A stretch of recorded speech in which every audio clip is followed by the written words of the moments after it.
products within their minister's consent. Among these are the Uganda Electricity Distribution Company, the National Water and Sewerage Corporation, and the Uganda Railways Corporation. We have recently observed trade monopolies for some of our products, such as coffee, the most famous Da Vinci coffee, which an economist has described as a disease to the trade and the entire business community. It also offers the providers of the raw materials very low prices because I'm the only buyer. Now in economics we say a monopoly should only emerge if there are no other alternatives. Either because the market is so small that it cannot operate more than one business. So you don't want to bring a monopoly here like Umeme and say let's give Umeme competition. The Ugandan distribution business is very small. It cannot support more than one or two distributors. Or somebody is holding on to a very vital raw material or has a unique technology. That's only places where you want a monopoly to apply. I am the only buyer, you can't sell to anybody. Now that 70% partly contributed to the increase in the coffee production because now the farmers have motivation. You are getting good money, you begin to revive your old farm, you begin to revive your land that was there idle, give it to coffee, and we have seen that really happen in Uganda in the last about 5-10 years. The UCD has partly been giving them free seedlings, but also a lot of advice, and people have picked up. Now, when you come back and go to history and say you must only sell to this particular entity, you have very many problems you have opened up. One is the farmers may not get the price they need. Two, they may not even get paid at the time they should be paid. Because competition means you must have your money. My coffee I sell to whoever gives me cash. But if you are going to have one option, that person may not pay you instantly. The third problem is you are brought in the inefficiencies of that company. You are at a risk. If that company gets its own internal weaknesses and collapses, or even if it doesn't collapse, but is inefficient, those inefficiencies are going to be passed on to the entire coffee sector. Additionally, His Excellency Yoweri Kaguta Museveni suggested that sugarcane farmers cultivate their own cane to secure supply. But doing so would reduce earnings and leave the farmers with low incomes, creating another monopoly to watch out for. These opinions run counter what most people want. We are breeding monopoly. And once you have a monopolies are up to maximizing profit. They do not care about you, the employees who are into the sector of transport, digging, doing this and that. It is up to you. Either you benefit or not, as long as they get what they want, they go. So that is why for me I'm saying that it is only proper we leave this to the liberty of the Wananchi to decide on what they want to do. Because that helps us to give competition. Where you eliminate competition, you already know what will happen. The competition law is anticipated to promote competition in the economy by regulating anti-competitive business practices, restricting monopolies, and monitoring price increases for related purposes.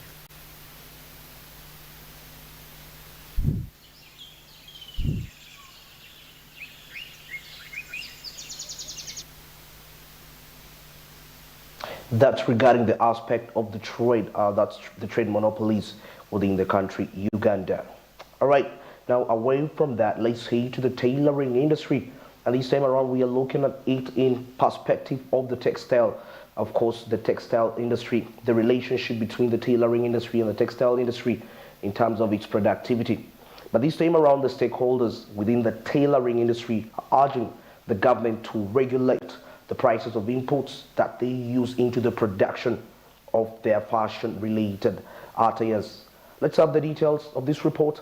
I'll be returning with a highlight.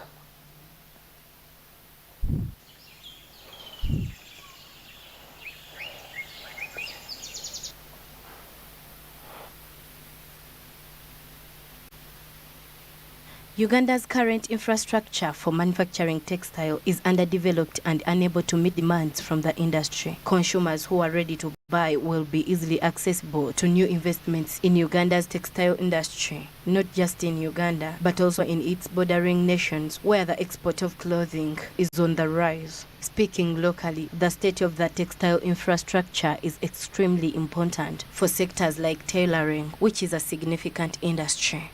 The volume you find that the volume of produced materials is also limited, because sometimes if you go to purchase materials, you find that these colors are not there, these colors are not there, and then you are given a time. So sometimes also it's challenging our sector or our tailors because of that kind of delays and all the time delivery to our customers. The bulk of materials used by tailors are quite expensive because they are primarily imported. The underdeveloped textile infrastructure in the area is to blame for this problem. Participants in the sector do, however, believe that this problem can be resolved by cooperative cooperation with the tax authorities.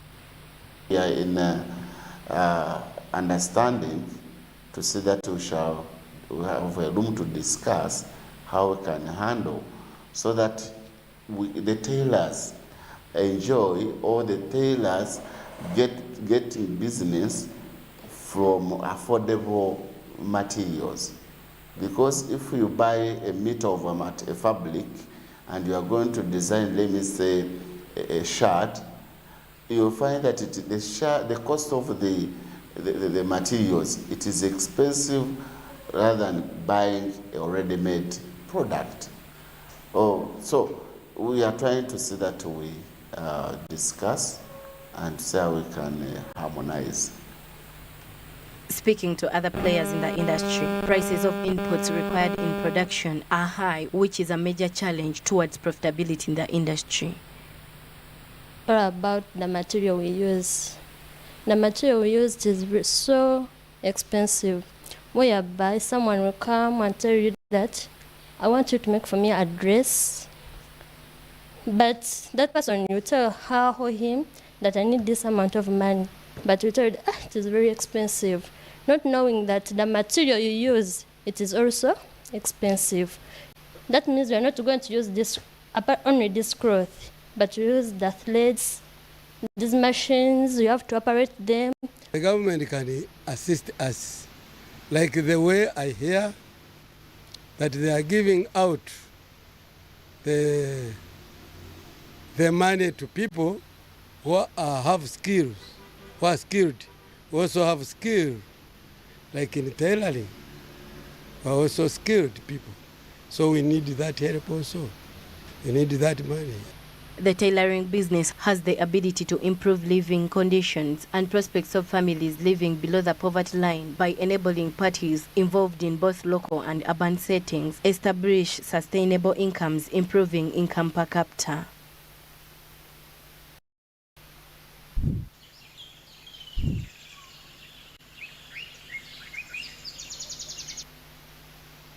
Those are the stakeholders in the tailoring industry urging the government to regulate the prices of imports, because remember, some of these imports that they use are imported, and at the end of the day, they're highly taxed by the Uganda Revenue Authority or other related tax authorities.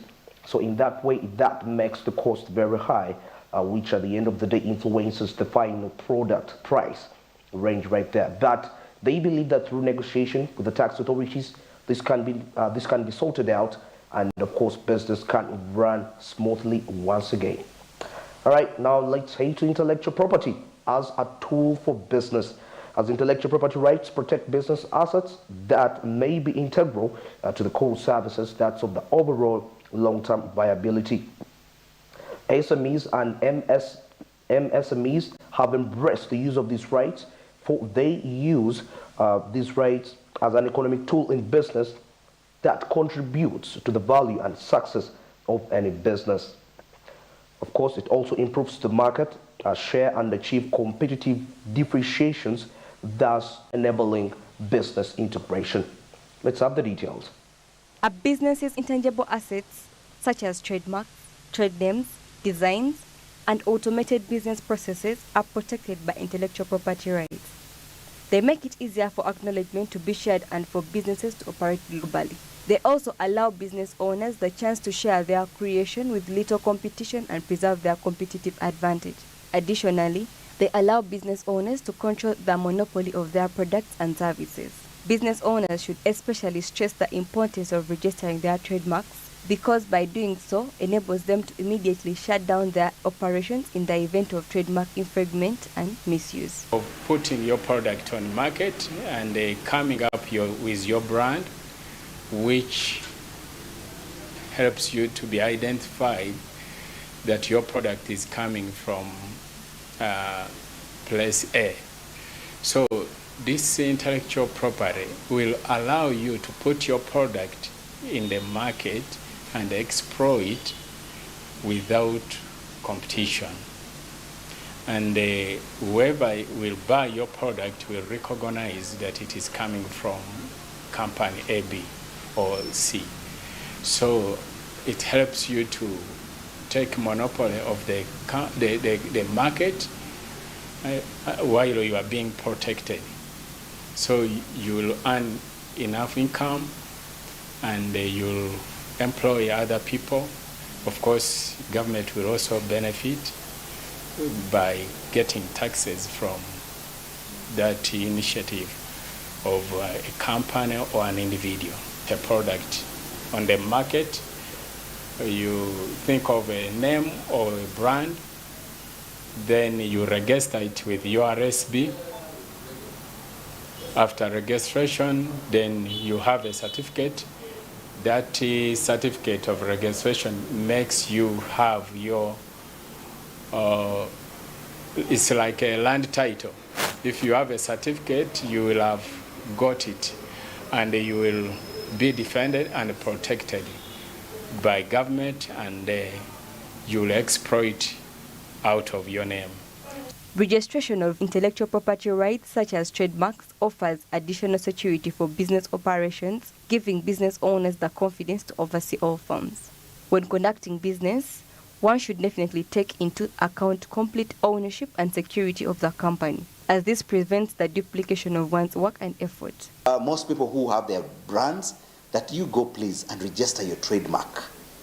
It's a requirement for you, it's good for your business, but it's a title in your business. Even when somebody is going to rate your business, they will know that you have a brand out there that has royalties, that has worked for so long, that has also, been there and has a title that you can speak about your brand without any exceptions or reservations. So I would call upon many, and I know so many because I've talked to many personally. I have asked them, I have challenged them, what's your trademark? What is your, and many do not know. I am telling you the truth, many do not know in this country that trademarks are important, or, going for intellectual property, being protected by the intellectual property, by any innovations you've started, by any name that you come out with. Intellectual property rights should be used and implemented by the business world to safeguard their enterprises against fraud and unlawful access. This will make it possible to deliver services that are both efficient and secure.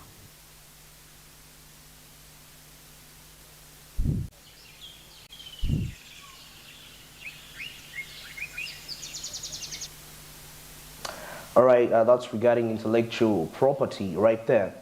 And of course, intellectual properties are followed in Uganda, though not so muchly enforced by the responsible authorities right there. So that is something that is quite a bit challenging to the Ugandan, of course, content creators owning property and so many other intellectual properties that people own out of their creativity.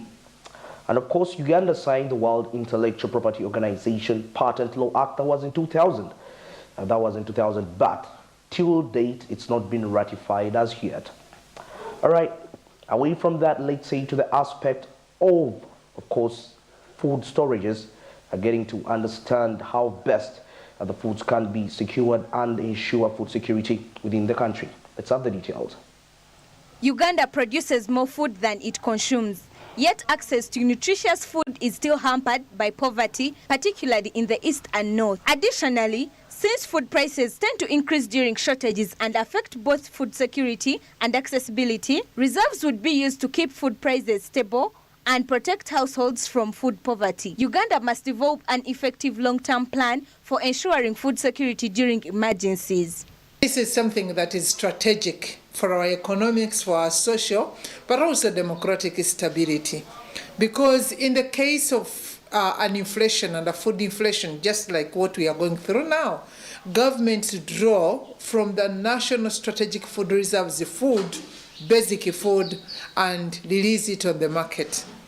And that release on the market automatically brings the food prices down for those that can feed themselves. That is number one. So it's an economic tool.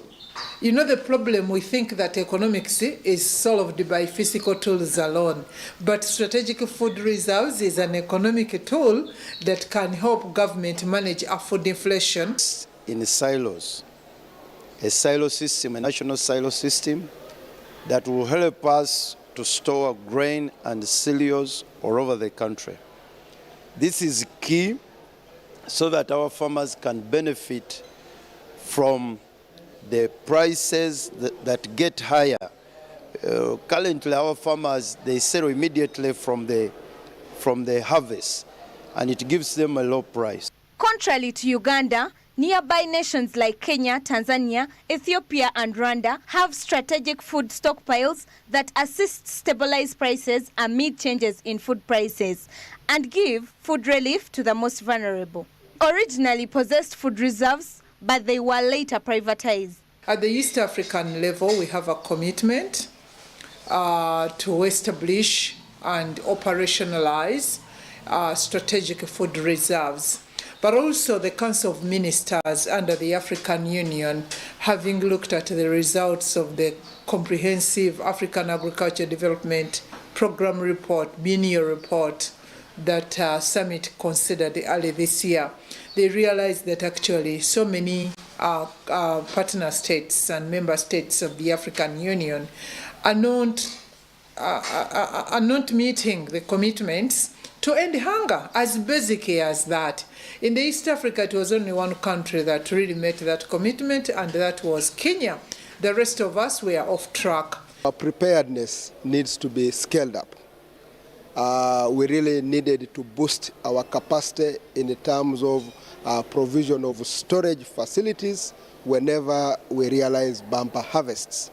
You will recall a few years ago, we had a lot of maize, and the price dropped up to maybe even below 100 shillings a kilo. It would be easier to distribute food during emergencies if there were national food reserves. Food production and export are not the root causes of hunger. The post-harvest handling losses are very high. At fruits and vegetables, we are matching to 80% plus. Imagine, for grains, the figures, they give us controversial figures, but they are not good anyway. 40% of the grains produced in this country do not get in the mouth. They are lost along. So a farmer, however subsistence that farmer was, produces 10 kilograms of grain and loses 4. So is that an issue of production? We know that in this country, at every moment in time, there is a place in this country where food is abundant, it is going to waste. At the same time, there is another place in the same country where people are sleeping hungry. Apparently, we do not have food reserves in our country, yet we produce a lot of food. If we had these reserves, they would ensure good quality food relief in disastrous conditions like hunger and disease epidemics.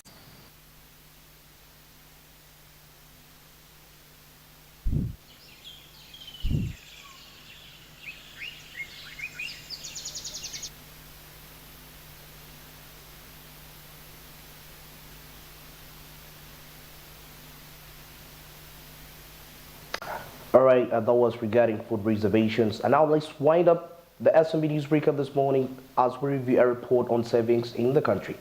Let's have the details. Based on the report on informal financial inclusion in Uganda 2018 findings, 56% of the Ugandan adults use informal financial service, 65% of whom also use formal services, while 35% rely only on informal services, and most of these who use informal services are rural-based. Because of this, therefore, the government has begun enacting legislation requiring anybody who stores money in their houses or other locations, including little boxes, to register it with their district's authority for safety reasons. So the people themselves have helped us to come up with these guidelines, and if there is proper compliance to what we have guided in the operational guidelines, then it should be possible that we can understand this informal sector and we can be successful. Everything starts by doing. Let's do what we are supposed to do. I just simply want to call on Ugandans to embrace what is in place, and then we see what happens. If it's not successful, I dare you will not move with it. According to Edith Tusubira, Executive Director of Uganda Microfinance Regulatory Authority, the new regulations could also improve monitoring of all licensed savings agencies and groups. And the system requires registry at the district, and that information will reach us digitally. We also have a system at UMRA. And in a twinkling of an eye, we shall be updating you that these are the savings out there. And if we follow the self-help group operational guidelines, like I've said, we should be able to have this information, and we also have a complaints handling tool in place. The Uganda Retirement Benefits Authority reports that over the past 11 years, savings in regulated schemes have increased 5 times to 22 trillion shillings, of which 5 trillion are outside the National Social Security Fund.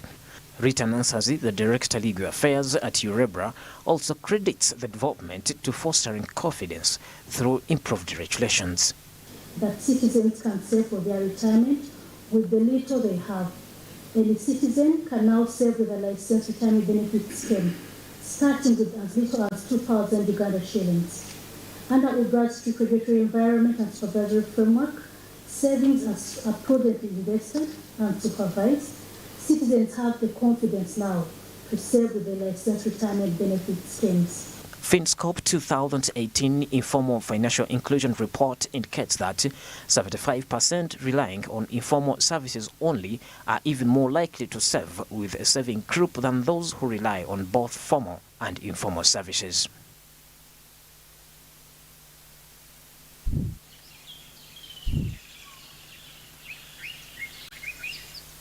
And now we've come to the end of our business report this morning. And let's get into a short commercial break. SMB returns. Good morning.